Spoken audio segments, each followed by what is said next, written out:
महाभारत का ऐतिहासिक युद्ध समाप्त हो चुका था।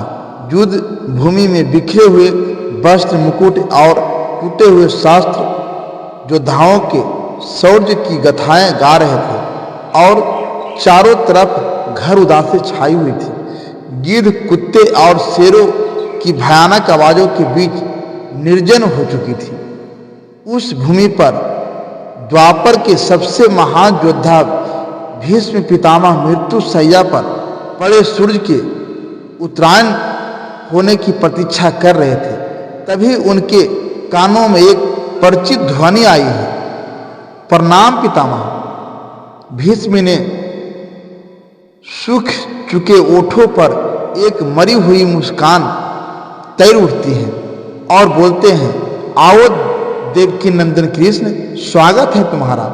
मैं बहुत देर से तुम्हारा इंतजार कर रहा था।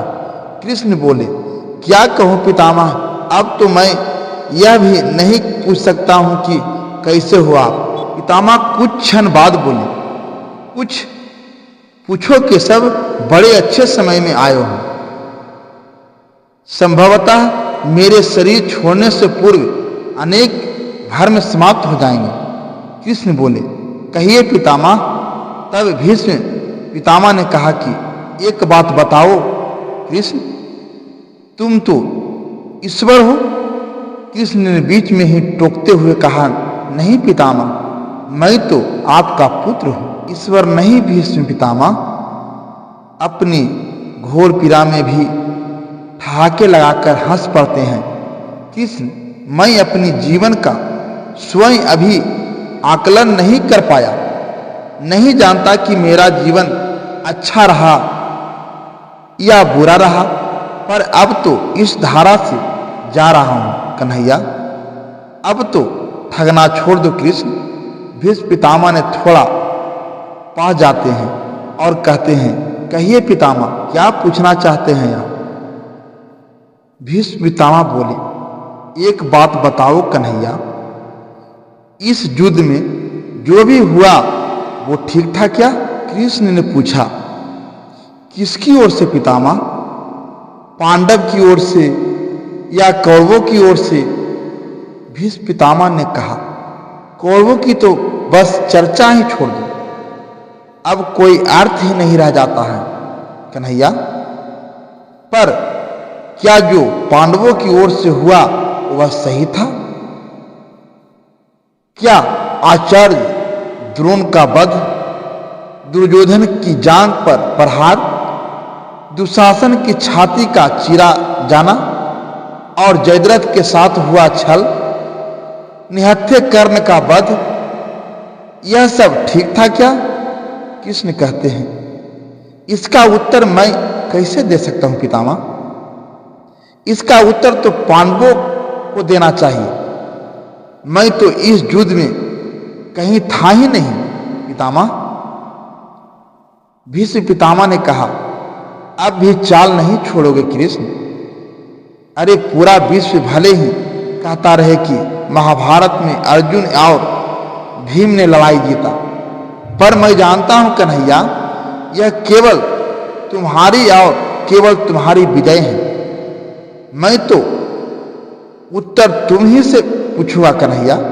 भीष्म पितामह ने इतना कहते हैं तब कृष्ण ने बोला, तो सुनिए पितामह, कुछ भी बुरा नहीं हुआ, कुछ अनैतिक नहीं हुआ, वही हुआ जो होना चाहिए। भीष्म पितामह ने कहा, यह तुम कह रहे हो केशव।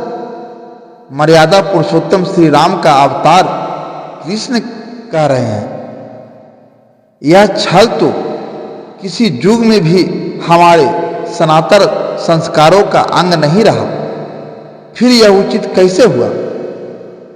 तब कृष्ण ने कहा, इतिहास से शिक्षा ली जाती है पितामह, पर निर्णय वर्तमान की परिस्थितियों के आधार पर लेना पड़ता है।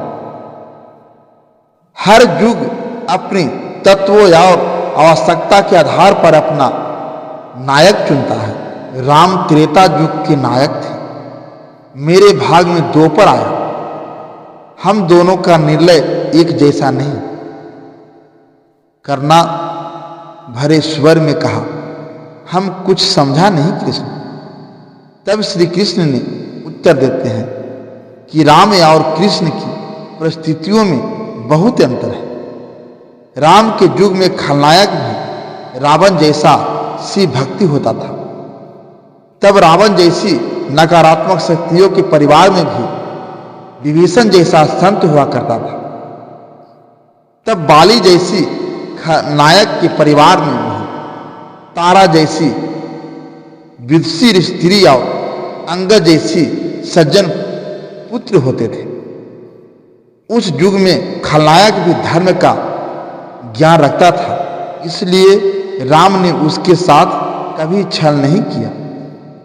किंतु मेरे युग के भाग में कंस, जरासंध, दुर्योधन, दुशासन, शकुनी, जयद्रथ जैसे घोर पापी आए। उनकी समाप्ति के लिए हर छल उचित है पितामह। पाप का अंत तो आवश्यक है पितामह, फिर वह चाहे जो विधि से भी हो। भीष्म पितामह ने पुनः प्रश्न किया, तो क्या तुम्हारे इन निर्णय से गलत परंपराएं नहीं प्रारंभ होगी कृष्ण? क्या भविष्य तुम्हारे इन छलों का अनुसरण नहीं करेगा तो क्या उचित होगा? तब श्री कृष्ण उत्तर देते हैं कि भविष्य तो इससे भी नकारात्मक आ रहा है पितामह। कलयुग में तो इससे भी काम नहीं चलेगा। वहां मनुष्य को कृष्ण से अधिक कठोर होना होगा, नहीं तो धर्म समाप्त हो जाएगा। जब करुण और अनैतिक शक्तियां सत्य एवं धर्म का समूह नाश करने के लिए आक्रमण कर रही हो तो नैतिकता अर्थहीन हो जाती है पितामह। तब महत्वपूर्ण होती हैं विजय और केवल विजय। भविष्य को यह सब सीखना होगा पितामह। अब भीष्म ने पूछा कि क्या धर्म का भी नाश हो सकता है ये सब? और यदि धर्म का नाश होना है तो क्या मनुष्य उसे रोक नहीं सकता? कृष्ण ने कहा, सब कुछ ईश्वर के भरोसे छोड़कर बैठना मूर्खता होती है पितामह।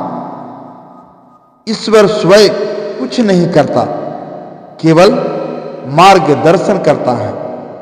सब कुछ मनुष्य को ही करना पड़ता है। तो मुझे भी ईश्वर कहते हैं ना? तो बताइए पितामह, मैंने स्वयं इस युद्ध में कुछ किया है का? सब कुछ पांडवों को ही करना पड़ा है पितामह। ईश्वर स्वयं कुछ नहीं करते, ईश्वर सिर्फ राह दिखाते हैं। इसलिए आप भी अपने कर्मों पर विश्वास रखिए, उन्हें प्रबल रखें, उन्हें अच्छा करने की कोशिश करें। ईश्वर पर भरोसा करके हाथ पर हाथ रखकर न बैठे, यह मूर्ख लोगों का काम है। यह कहना कि सब कुछ ईश्वर देख लेंगे, नहीं, ईश्वर सिर्फ आपको आगे बढ़ाने का संकेत मार्ग देते हैं। कर्म तो आपको ही करना होगा। वीडियो अच्छा लगा हो तो हमारे वीडियो को लाइक शेयर अवश्य करें और यह संवाद पूरा सुनने के लिए हमारे तरफ से आपका बहुत बहुत धन्यवाद।